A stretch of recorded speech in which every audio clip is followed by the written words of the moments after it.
ആകാശവാണി.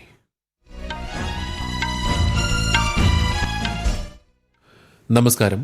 വാർത്തകൾ വായിക്കുന്നത് സുധിൻ സൈനുദ്ദീൻ.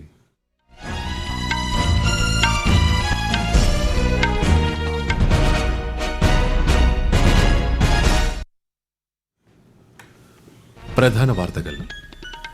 G20 ഉച്ചകോടിയിൽ പങ്കെടുക്കുന്നതിനായി പ്രധാനമന്ത്രി നരേന്ദ്രമോദി ഇന്ന് ദക്ഷിണാഫ്രിക്കയിലേക്ക് തിരിച്ചു. ആഗോളതലത്തിലെ പ്രധാന പ്രശ്നങ്ങൾ ചർച്ച ചെയ്യാനുള്ള വേദിയായിരിക്കും ഉച്ചകോടിയെന്ന് പ്രധാനമന്ത്രി. രാജ്യത്തിന്റെ അതിർത്തികൾ സുരക്ഷിതമാക്കുന്നതിൽ BSF സുപ്രധാന പങ്ക് വഹിക്കുന്നതായി കേന്ദ്ര ആഭ്യന്തരമന്ത്രി അമിത്ഷാ. തദ്ദേശ തെരഞ്ഞെടുപ്പിനുള്ള പ്രചാരണം സംസ്ഥാനത്ത് ഊർജിതം. പത്രികകൾ ഇന്ന് വൈകുന്നേരം 3 മണിവരെ സമർപ്പിക്കാം.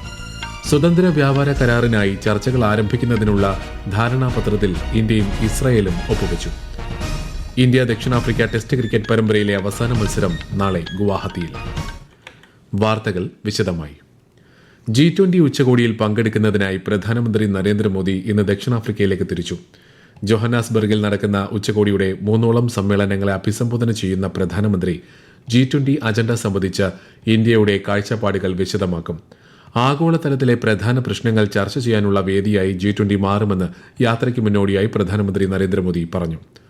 വസുദൈവ കുടുംബകം എന്ന ഇന്ത്യൻ ദർശനത്തെ അടിസ്ഥാനമാക്കിയുള്ള കാഴ്ചപ്പാടുകൾ സമ്മേളനത്തിൽ പങ്കുവയ്ക്കുമെന്നും അദ്ദേഹം അറിയിച്ചു. 2023 ഇന്ത്യയുടെ G20 അധ്യക്ഷ കാലയളവിലാണ് ആഫ്രിക്കൻ യൂണിയൻ കൂട്ടായ്മയിൽ അംഗമാകുന്നത്. ആഫ്രിക്കയിൽ നടക്കുന്ന പ്രഥമ G20 ഉച്ചകോടിയാണിത്. 3 ദിവസത്തെ സന്ദർശനത്തിന്റെ ഭാഗമായി ഇന്ത്യ, ബ്രസീൽ, ദക്ഷിണാഫ്രിക്ക നേതൃതല യോഗത്തിലും പ്രധാനമന്ത്രി പങ്കെടുക്കും. ഉഭയകക്ഷി ബന്ധങ്ങൾ ശക്തിപ്പെടുത്താൻ സന്ദർശനം വേദിയൊരുക്കുമെന്നാണ് പ്രതീക്ഷിക്കപ്പെടുന്നത്. രാജ്യത്തിന്റെ അതിർത്തികൾ സുരക്ഷിതമാക്കുന്നതിൽ BSF സുപ്രധാന പങ്ക് വഹിക്കുന്നതായി കേന്ദ്ര ആഭ്യന്തരമന്ത്രി അമിത്ഷാ.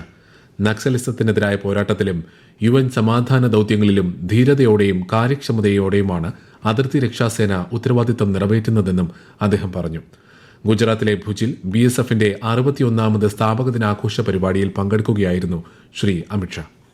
न केवल देश की सीमाओं को सुरक्षित करते हुए न जाने कितने UN के शांति मिशन और कितनी ही आपात स्थितियों में देश के अंदर भी चाहे आतंकवाद का सामना करना हो, चाहे नक्सलवाद को समाप्त करने के लक्ष्य को सिद्ध करना हो, BSF के जवानों ने कभी पीछे मुड़कर नहीं देखा, हमेशा कर्तव्य को प्रथम मानकर काम किया है. BSF director general Daljeet Singh ചൌധരിയും സേനയിലെ മുതിർന്ന ഉദ്യോഗസ്ഥരും ചടങ്ങിൽ പങ്കെടുത്തു. സംസ്ഥാനത്ത് തദ്ദേശ തെരഞ്ഞെടുപ്പിനുള്ള നാമനിർദ്ദേശ പത്രികാ സമർപ്പണം ഇന്ന് അവസാനിക്കും. വൈകുന്നേരം 3 മണിവരെ പത്രിക സമർപ്പിക്കാം. സൂക്ഷ്മ പരിശോധന നാളെ നടക്കും. തിങ്കളാഴ്ചയാണ് പത്രിക പിൻവലിക്കാനുള്ള അവസാന ദിവസം. ഡിസംബർ 9, 11 തീയതികളിലായി 2 ഘട്ടമായാണ് തദ്ദേശ തെരഞ്ഞെടുപ്പ് നടക്കുന്നത്. 13-നാണ് വോട്ടെണ്ണൽ. തെരഞ്ഞെടുപ്പ് പ്രചാരണവും അടുത്ത ഘട്ടത്തിലേക്ക് കടക്കുകയാണ്. തിങ്കളാഴ്ചയോടെ സ്ഥാനാർത്ഥി ചിത്രം പൂർണ്ണമാകും. ചുമരെഴുത്തും ബോർഡുകളും പോസ്റ്ററുകളുമായി 3 മുന്നണികളും ഇതിനകം പ്രചാരണം വിപുലമാക്കിയിട്ടുണ്ട്. വീടുകൾ തോറും കയറി എല്ലാ വോട്ടർമാരെയും നേരിൽ കാണാനുള്ള ശ്രമത്തിലാണ് സ്ഥാനാർത്ഥികൾ. സംസ്ഥാനത്തെ എന്യൂമറേഷൻ ഫോം വിതരണം 99.5% പിന്നിട്ടതായി മുഖ്യ തെരഞ്ഞെടുപ്പ് officer Ratan U Kelkar. ബൂത്തുകളുടെ digitisation 100% പൂർത്തിയാക്കിയ BLOമാർക്ക് വ്യക്തിഗത അഭിനന്ദന സർട്ടിഫിക്കറ്റും ബാഡ്ജും നൽകുമെന്നും ശ്രീ രത്തൻ യു കേൽഖർ അറിയിച്ചു. തീവ്ര വോട്ടർ പട്ടിക പരിഷ്കരണം സംബന്ധിച്ച സംസ്ഥാന സർക്കാരിന്റെ അടക്കമുള്ള ഹർജികൾ സുപ്രീംകോടതി ഇന്ന് പരിഗണിക്കും. സ്വതന്ത്ര വ്യാപാര കരാറിനുള്ള ചർച്ചകൾ ആരംഭിക്കുന്നതിനായുള്ള ധാരണാപത്രത്തിൽ ഇന്ത്യയും ഇസ്രായേലും ഒപ്പുവച്ചു. കേന്ദ്ര വാണിജ്യ മന്ത്രി പീയൂഷ് ഗോയലും ഇസ്രായേൽ സാമ്പത്തിക വ്യവസായ മന്ത്രി നിർ ബർക്കത്തുമാണ് ധാരണാപത്രത്തിൽ ഒപ്പുവെച്ചത്. ഇരു രാജ്യങ്ങളും തമ്മിലുള്ള ഉഭയകക്ഷി സാമ്പത്തിക സഹകരണം കൂടുതൽ ആഴത്തിലാക്കുന്നതിനുള്ള സുപ്രധാന ചുവടുവയ്പ്പാണിതെന്ന് ശ്രീ പീയൂഷ് ഗോയൽ പറഞ്ഞു. ഇന്ത്യയ്ക്കും ഇസ്രായേലിനുമിടയിലെ വ്യാപാര നിക്ഷേപ അന്തരീക്ഷം മെച്ചപ്പെടുത്താൻ സ്വതന്ത്ര വ്യാപാര കരാർ വഴിവെക്കുമെന്നും അദ്ദേഹം വ്യക്തമാക്കി.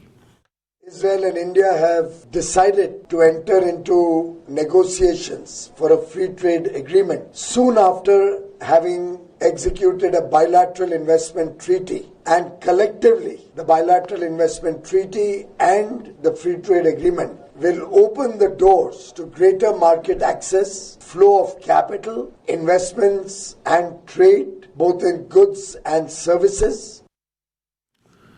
2026-27 കേന്ദ്ര ബജറ്റിന് മുന്നോടിയായി കേന്ദ്ര ധനമന്ത്രി നിർമ്മല സീതാരാമൻ ഇന്ന് അടിസ്ഥാന സൌകര്യ ഊർജ്ജ മേഖലകളിൽ നിന്നുള്ള വിദഗ്ധരുമായി ന്യൂഡൽഹിയിൽ ചർച്ച നടത്തി. ധനമന്ത്രിയുടെ നേതൃത്വത്തിൽ നടക്കുന്ന 11ാമത് പ്രീ ബജറ്റ് ചർച്ചയാണിത്.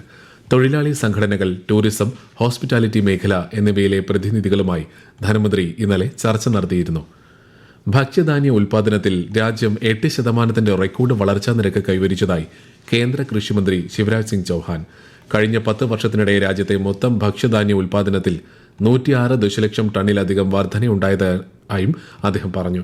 2024-25 വിള ഉൽപാദനത്തിന്റെ കണക്കുകൾ ന്യൂഡൽഹിയിൽ പുറത്തിറക്കിയ ശേഷം സംസാരിക്കുകയായിരുന്നു കേന്ദ്രമന്ത്രി.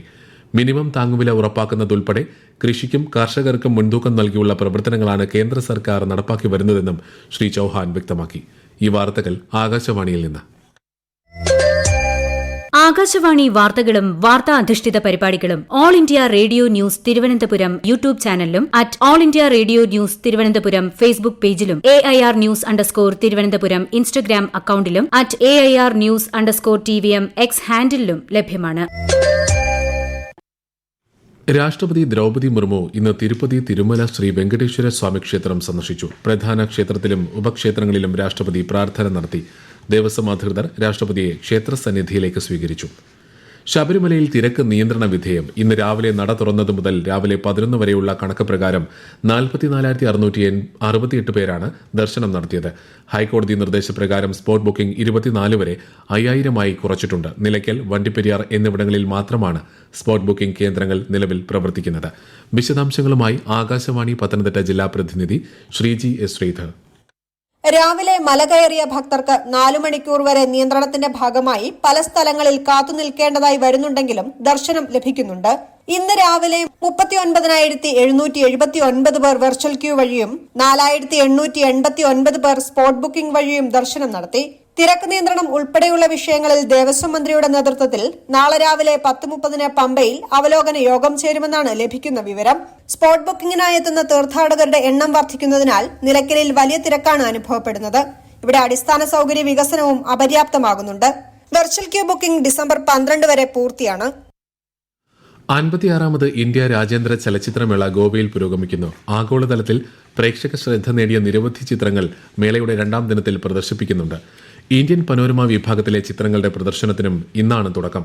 ഇന്ത്യയുടെ ചലച്ചിത്ര വൈവിധ്യവും പ്രതിഭയും പ്രേക്ഷകർക്ക് മുന്നിൽ പരിചയപ്പെടുത്തുന്ന ഇന്ത്യൻ പനോരമ വിഭാഗത്തിൽ തുടരും, സർക്കിട്ട് തുടങ്ങിയ മലയാള ചിത്രങ്ങളടക്കം പ്രദർശിപ്പിക്കുന്നുണ്ട്. മേളയുടെ ഭാഗമായുള്ള മാസ്റ്റർ ക്ലാസ് പരിപാടിയുടെ ഉദ്ഘാടനം കേന്ദ്ര സഹമന്ത്രി എൽ മുരുകൻ ഇന്ന് നിർവഹിച്ചു. പ്രധാനമന്ത്രി നരേന്ദ്രമോദി ആകാശവാണിയിലൂടെ ജനങ്ങളുമായി ആശയങ്ങൾ പങ്കുവയ്ക്കുന്ന പ്രതിമാസ റേഡിയോ പരിപാടി മൻ കി ബാത് ഈ മാസം 30 രാവിലെ 11 മണിക്ക്. പരിപാടിയുടെ 128ാം പതിപ്പാണിത്. ആകാശവാണിയുടെ എല്ലാ നിലയങ്ങളും ദൂരദർശനും മൻ കി ബാത് പ്രക്ഷേപണം ചെയ്യും. മലയാള പരിഭാഷയും തുടർന്നുണ്ടായിരിക്കും. 1800117800 എന്ന ടോൾ ഫ്രീ നമ്പറിലൂടെ ജനങ്ങൾക്ക് പരിപാടിയെക്കുറിച്ചുള്ള ആശയങ്ങളും നിർദ്ദേശങ്ങളും ഈ മാസം 28 വരെ സമർപ്പിക്കാം. ഡൽഹി സ്ഫോടനവുമായി ബന്ധപ്പെട്ട് അൽ ഫലാഹ് സർവകലാശാലയിലെ പ്രവർത്തനങ്ങൾ നിരീക്ഷിക്കാൻ ഫരീദാബാദ് പോലീസ് പ്രത്യേക അന്വേഷണ സംഘം രൂപീകരിച്ചു. സ്ഫോടനവുമായി ബന്ധപ്പെട്ട് സർവകലാശാലയിലെ നിരവധി ഡോക്ടർമാർ അറസ്റ്റിലായതിനെ തുടർന്നാണ് നീക്കം. സർവകലാശാല തീവ്രവാദത്തിന്റെ കേന്ദ്രമായി മാറിയതെങ്ങനെയെന്ന് SIT അന്വേഷിക്കും. ഇതുമായി ബന്ധപ്പെട്ട ഫണ്ടിങ്ങിനെക്കുറിച്ചും സ്ഫോടക വസ്തുക്കൾ എത്തിച്ച രീതിയെക്കുറിച്ചും അന്വേഷണം നടക്കും. പ്രദേശവാസികൾക്ക് ഇതിലുള്ള പങ്കിനെക്കുറിച്ചുള്ള പരിശോധനയും SIT നടത്തും. ഇന്ത്യ ദക്ഷിണാഫ്രിക്ക ടെസ്റ്റ് ക്രിക്കറ്റ് പരമ്പരയിലെ അവസാന മത്സരം നാളെ ഗുവാഹത്തിയിൽ രാവിലെ 9 മണിക്കാണ് മത്സരം ആരംഭിക്കുക. ആദ്യ മത്സരത്തിൽ ദക്ഷിണാഫ്രിക്കയ്ക്കായിരുന്നു ജയം. ഇന്ത്യ ദക്ഷിണാഫ്രിക്ക ഏകദിന പരമ്പര ഈ മാസം 30 ആരംഭിക്കും. ബംഗ്ലാദേശിലെ ധാക്ക ഉൾപ്പെടെയുള്ള മേഖലയിൽ ഇന്ന് രാവിലെ ഭൂചലനം അനുഭവപ്പെട്ടു.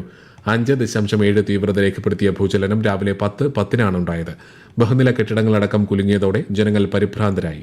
കൊൽക്കത്തയിലും അസമിലും വടക്ക് കിഴക്കൻ സംസ്ഥാനങ്ങളിലും ശക്തമായ പ്രകമ്പനമാണ് അനുഭവപ്പെട്ടത്. 2025 മിസ് യൂണിവേഴ്സ് കിരീടം സ്വന്തമാക്കി മെക്സിക്കോയുടെ ഫാത്തിമ ബോഷ്. തായ്ലൻഡിലാണ് മത്സരം നടന്നത്. മിസ് വെനസ്വേല 2ാം സ്ഥാനത്തും മിസ് ഫിലിപ്പീൻസ് 3ാം സ്ഥാനത്തുമെത്തി. ഇന്ത്യയുടെ മണിക വിശ്വകർമ്മയ്ക്ക് ആദ്യ 12-ലെത്താൻ സാധിച്ചില്ല. പ്രധാന വാർത്തകൾ വീണ്ടും. G20 ഉച്ചകോടിയിൽ പങ്കെടുക്കുന്നതിനായി പ്രധാനമന്ത്രി നരേന്ദ്രമോദി ഇന്ന് ദക്ഷിണാഫ്രിക്കയിലേക്ക് തിരിച്ചു. ആഗോളതലത്തിലെ പ്രധാന പ്രശ്നങ്ങൾ ചർച്ച ചെയ്യാനുള്ള വേദിയായിരിക്കും ഉച്ചകോടിയെന്ന് പ്രധാനമന്ത്രി. രാജ്യത്തിന്റെ അതിർത്തികൾ സുരക്ഷിതമാക്കുന്നതിൽ BSF സുപ്രധാന പങ്കുവഹിക്കുന്നതായി കേന്ദ്ര ആഭ്യന്തരമന്ത്രി അമിത്ഷാ. തദ്ദേശ തെരഞ്ഞെടുപ്പിനുള്ള പ്രചാരണം സംസ്ഥാനത്ത് ഊർജിതം. പത്രികകൾ ഇന്ന് വൈകുന്നേരം 3 മണി വരെ സമർപ്പിക്കാം. സ്വതന്ത്ര വ്യാപാര കരാറിനായി ചർച്ചകൾ ആരംഭിക്കുന്നതിനുള്ള ധാരണാപത്രത്തിൽ ഇന്ത്യയും ഇസ്രായേലും ഒപ്പുവച്ചു. ഇന്ത്യ ദക്ഷിണാഫ്രിക്ക ടെസ്റ്റ് ക്രിക്കറ്റ് പരമ്പരയിലെ അവസാന മത്സരം നാളെ ഗുവാഹത്തിയിൽ.